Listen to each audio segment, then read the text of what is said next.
Hello મિત્રો, જય શ્રી કૃષ્ણ, જય માતાજી। હું રજત ગજેરા અને તમે જોઈ રહ્યા છો દેવ ભગવત કથા।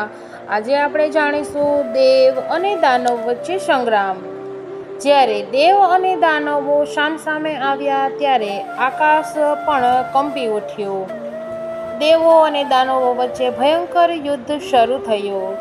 ઇન્દ્રદેવ વજ્રથી આકાશ ચીરી નાખ્યું અને દાનવોની રાજાએ પોતાની ભયંકર શક્તિથી પૃથ્વી હલાવી દીધી।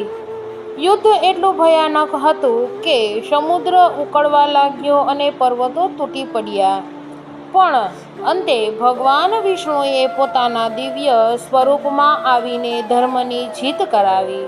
મિત્રો, યાદ રાખજો, સત્ય અને ધર્મ હંમેશા જીતે જ છે। અસત્ય અને અધર્મ ક્યારેય જીતતો નથી। હા, થોડીક વાર લાગશે, પણ ભગવાનને ત્યાં દેર છે, અંધેર નથી। જો મિત્રો તમને મારી આ કથા પસંદ આવતી હોય તો વિડીયોને લાઇક કરો, શેર કરો, ચેનલને સબસ્ક્રાઈબ કરો અને કોમેન્ટમાં જય માતાજી લખવાનું ભૂલશો નહીં।